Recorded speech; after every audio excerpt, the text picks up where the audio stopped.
In today's show, the Bitcoin price wicks below $20,000 as well send 50,000 BTC to the exchanges. In today's show, I'll be breaking down the latest technical analysis and quoting crypto analyst Red Capital. If Bitcoin can't reclaim the 200-week moving average as support, then one of the scenarios of what could happen would involve downside to new lows before the formation of an accumulation range for the first time below the 200-week moving average. In quoting Credible Crypto, he says, about to revisit our weekly demand level after we bounced off of it over the last few days, not expecting new local lows here, looking for the green region to hold and for us to put in another local high into the red resistance region between $22,000 and $24,000. And quoting Crypto Tony, who sees things more bearish, a reaction is expected, but not a bottom yet, in my opinion. A wick down to $17,000 to $15,000 on the cards. And this just in breaking news, Anthony Scaramucci, Skybridge Capital, to file for a spot Bitcoin ETF this week, as well as the former Thailand Prime Minister spotted on TV with a Bitcoin block clock in the background. And quoting Michael Saylor from Fox News, once you understand what Bitcoin is, you just wait for the rest of the world to understand. Also in today's show, crypto lender BlockFi secures a $250 million line of credit from FTX as their CEO Zach Prince announces here. Today, BlockFi signed a term sheet with FTX to secure a $250 million revolving credit facility, providing us with access to capital that further bolsters our balance sheet and platform strength. And Sam Bankman-Fried responded, today we're injecting $250 million into BlockFi and partnering with them so they can navigate the market from a position of strength. Also in today's show, here's the worst case scenario for Bitcoin, according to crypto analyst Nicholas Merton. Quoting him here, if we go from 75 to the typical 80% correction, we could be going from 17,500 Bitcoin price all the way down towards $13,700, testing towards that $14,000 range that we saw the price top out at, or at least at an interim top during the bull market back in June of 2019. Also in today's show, top crypto strategist details a bullish scenario for Bitcoin as the Bitcoin price surges above $21,000. Quoting Credible Crypto, on the weekly time frame, my eye is drawn towards, as far as it may seem, at the least previous range low, broken support term resistance at $32,000. We'll also be taking a look at the overall crypto market. All this, plus so much more, in today's show.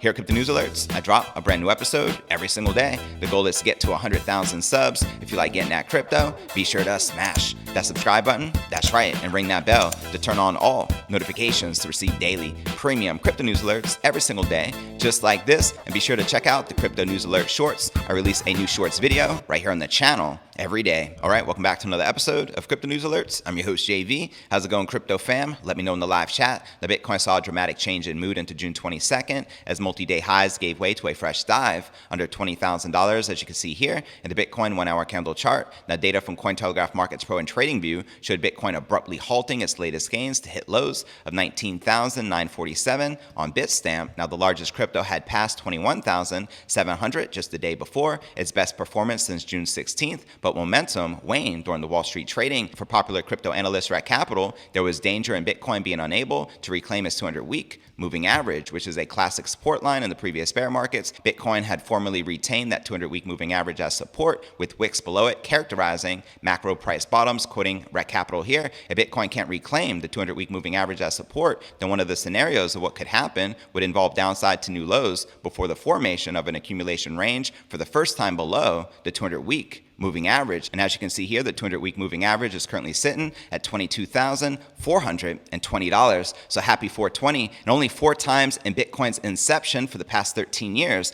has Bitcoin price action dropped below this critical 200-week moving average. And Red Capital updated us here this morning. Last time Bitcoin weekly closed below the 200-week moving average was in March of 2020, which was the capitulation event after the COVID crash. And back then, Bitcoin dipped negative 29% below the moving average on extreme sell volume before rebounding 57% on strong buy volume. This time, Bitcoin dipped negative 22% below the moving average, but only bounced 11% on very low volume thus far. And fellow trader Credible Crypto was more optimistic on the short-term perspective, telling his Twitter followers he did not foresee spot price going much lower, as he shares here, about to revisit our weekly demand level after we bounced off of it over the last few days, not expecting new local lows here, looking for the green region to hold and for us to put in another local high into the red resistance region between $22,000 and $24,000, which was a reaction to his previous tweet he shared here. Nice reaction off of the bottom of our $16,000 to $20,000 demand zone, 12 hours of bleeding erased in 2. No confirmation, this is a reversal yet though.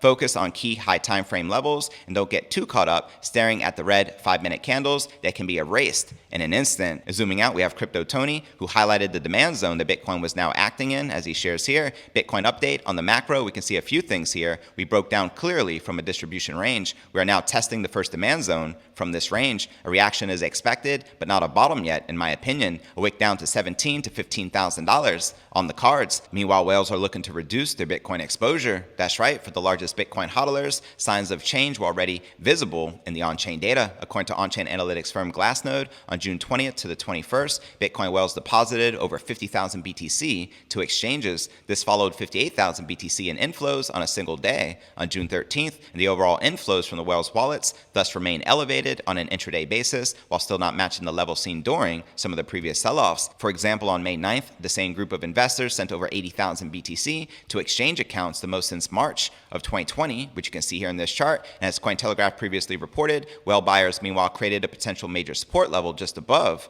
$19,000. Now, yesterday was major news of a short Bitcoin ETF being launched, and William Clemente, on-chain analyst, responded to that. So there is now a short Bitcoin ETF, a futures ETF, a closed-end funding trading at a 30% discount, a 401k option for Bitcoin, but no spot ETF. It is clear that Gary Gensler and the SEC have an agenda against Bitcoin. However, breaking news today, Anthony Scaramucci's Skybridge to file for a spot Bitcoin ETF this week. But the million-dollar question becomes, will it get approved? We are long overdue for a spot Bitcoin ETF for Bitcoin in the United States, and once it finally gets approved, game over, Bitcoin game theory in full effect. And also breaking news, the former Thailand Prime Minister spotted on national television with a Bitcoin block clock in the background. Let's freaking go. And also, Michael Saylor on Fox News, quoting him here, once you understand what Bitcoin is, you just wait for the rest of the world to understand. And in the meantime, stack some sats. Also in today's show, crypto lender BlockFi secures a $250 million line of credit from FTX, and their CEO says the capital will bolster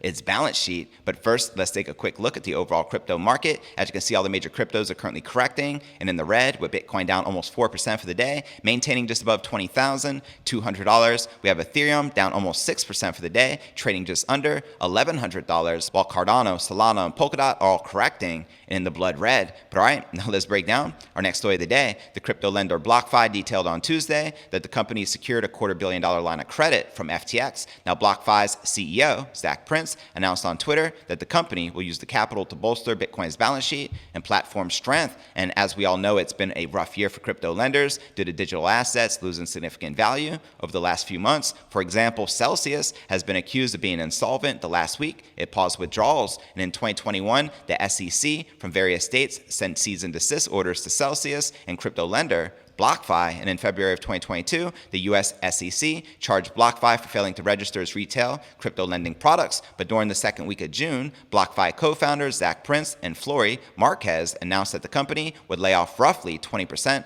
of its staff due to market conditions that had a negative impact on the company. But on June 16th, Prince discussed speculation about BlockFi's risk management practices, and the BlockFi CEO stressed that the company always enforces prudent and proactive risk management. And Prince revealed on Tuesday that BlockFi has secured a $250 million line of credit from FTX. Quoting their CEO Zach Prince here on crypto Twitter, today BlockFi signed a term sheet with FTX to secure a $250 million revolving credit facility, providing us with access to capital that further bolsters our balance sheet and platform strength. The proceeds of the credit facility are intended to be contractually subordinate to all client balances across all account types and will be used as needed throughout the market volatility of the last several weeks. I'm incredibly proud of how our team, platform, and risk management protocols have performed. Today's landmark announcement reinforces BlockFi's commitment to serving its clients and ensuring their funds are safeguarded. This agreement also unlocks future collaboration and innovation between BlockFi and FTX as we work to accelerate prosperity worldwide through crypto financial services. This is a significant step forward in our commitment to the strength and accessibility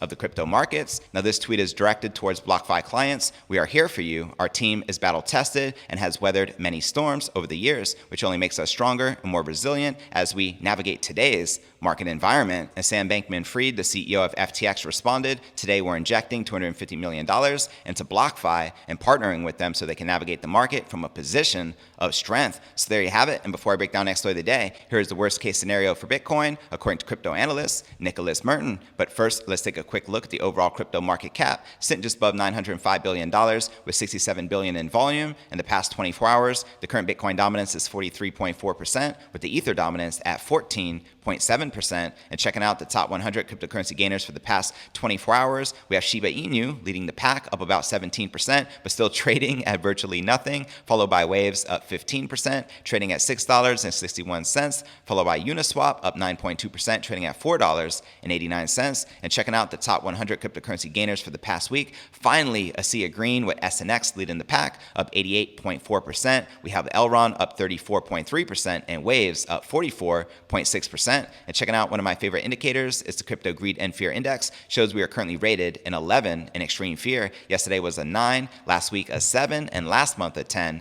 in extreme fear. And if you're not familiar with the Crypto Greed and Fear Index, extreme fear can be a sign investors are too worried. That could be a great buying opportunity like we're witnessing right now. BTFD, buy that freaking dip. And when investors are getting too greedy, that means the market is due for a correction. But all right, now let's break down our next story of the day. A popular crypto analyst is looking at historical data to determine whether the king crypto has actually reached its bottom or not after enduring an extended downtrend. In a new strategy session, Nicholas Merton cautions his over 500,000 YouTube subs against feeling too exuberant about Bitcoin rallying off its weekly lows after the Bitcoin price briefly dipped under $18,000 on Saturday, reaching a new low of about $17,600. Quoting the analyst here, I don't want people to get too caught up and the excitement. While I do feel we'll see another day or so of gains, maybe even come back up to this range here around 22,300. I want to emphasize the difference between where we are now, the 75% correction, and what an 80% correction might look like. One of the biggest difficulties that some people have is understanding how percentage declines can get exponentially worse, even though you're only moving down technically in the sense of percentage terms by a couple of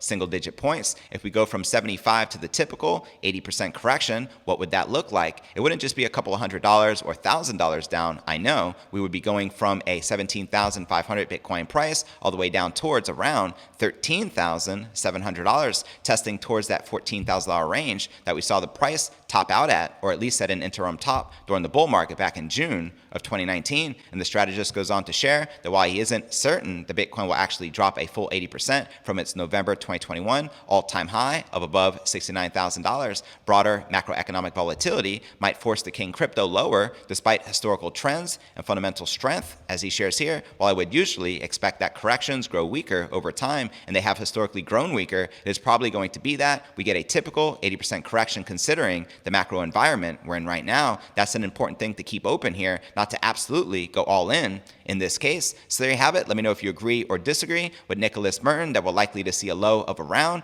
$14,000 for this cycle. And before I break down final story of the day, top crypto strategist details his bullish scenario for Bitcoin as the Bitcoin price surges above $21,000. But first, I want to remind you to smash that show more button right below this video in the description for detailed analysis of what's going on in the crypto market. This goes for all 1,200 plus videos right here on my YouTube channel. Also, some very helpful resources for you to plug into, including my crypto merch store live at merch.cryptonewsalerts.net. Also, be sure to smash that subscribe button and ring that bell to turn on all notifications and help support us with the YouTube algorithm. And of course, you can follow me on all the major podcasting platforms, from Spotify, home of the Joe Rogan Experience, to Apple's iTunes. We're currently receiving over 500,000 downloads per month. My goal is to scale this to 1 million downloads per month, and I know we can do it with your help. And of course, you can follow me on crypto Twitter, Facebook, Telegram, TikTok, Instagram, and wherever you're at on social media. Be sure to follow me there. But all right, now let's break down our final story of the day. A closely tracked crypto analyst is mapping out a potential scenario for the king crypto to trap bears and rally above $30,000. In a new strategy session, pseudonymous analyst Credible Crypto says that while Bitcoin still looks bearish, he sees a setup where Bitcoin ignites a meaningful rally. Quoting him here, at its simplest, what this would look like is a weekly close back above the 200-week moving average, which is sitting at around $22,000 or thereabouts. Should that happen, all this activity below $22,000 and all of of the selling, fresh positioning, existing positioning, whatever you want to call it, will be offside. I think that would set up for a visible, meaningful reversion higher. And by visible and meaningful, I mean even just a few weeks of green candles. There has been absolutely zero relief in this entire downtrend. And according to Cred, Bitcoin has nosedived from 48,000 to 17,000 over the last few weeks with incredible bearish momentum. However, he says that the recovery of the 200-week moving average at $22,000 could abruptly swing the momentum in favor of the Bitcoin bulls. As he shares here, the weekly time frame is an area of support, and you can tell by trading the $20,000 handle, the weekly close hasn't been terribly constructive below support, which is the 200-week moving average, which at face value is bearish. It is going to be bullish. We need to weekly close above this level, 22,000, to mark this price action as a failed breakdown, and then we can aim for a reversion higher. Now for his bullish price prediction, what would the target for that be? I think to some extent it would require retracing much of the selling that took us here. A lot of this one cited inefficient price action on the weekly time frame. My eye is drawn towards, as far as it may seem, at least of the previous range low, broken support term resistance at $32,000. Let me know if you agree or disagree. We're Credible Crypto that we can see a Bitcoin parabolic rally back above 32K. And to watch this entire analysis entitled Crypto Closes Below Key Level, Trap or Continuation, check the show notes below the video in the description. Now for a quick recap, what I covered with you here in today's show: Bitcoin price wicks below $20,000, as well send 50,000 BTC to the exchanges. Also shared that crypto lender BlockFi secures a $250 million line of credit from FTX, and also shared with you the worst case scenario for Bitcoin according to crypto analyst Nicholas Merton. And I also shared with you the bullish price scenario for the King Crypto as Bitcoin price surges above $21,000. But where do you feel the Bitcoin price is likely to go next? Let me know in the comments right down below. Now for the top 3 comments from yesterday's episode. The Coin Father wrote, "Why I orange pill my friends and family at every opportunity is due to the fiat debasing that will always continue. The worst mistake you can make is not owning some Bitcoin." From the lively Greg Foss, "By buying Bitcoin, you are buying default insurance on the United States at fair value, and you're getting all the other countries in the world for free." 100% agreed with you, fam. Thanks for tuning in and sharing. Preach. And our next featured comment comes from eCoin. "Aloha JV, great curated content once again. Stoked to have crypto news alerts during these wild times. Much love, fam, as always. I appreciate your continued support. Hodl." And our third and final featured comment comes from SpongeBob SquarePants. "You should not mention Bitcoin in the same breath as that crap Ethereum. Bitcoin is a gift from ET. Word." And to be featured on tomorrow's episode, drop me a comment right down below.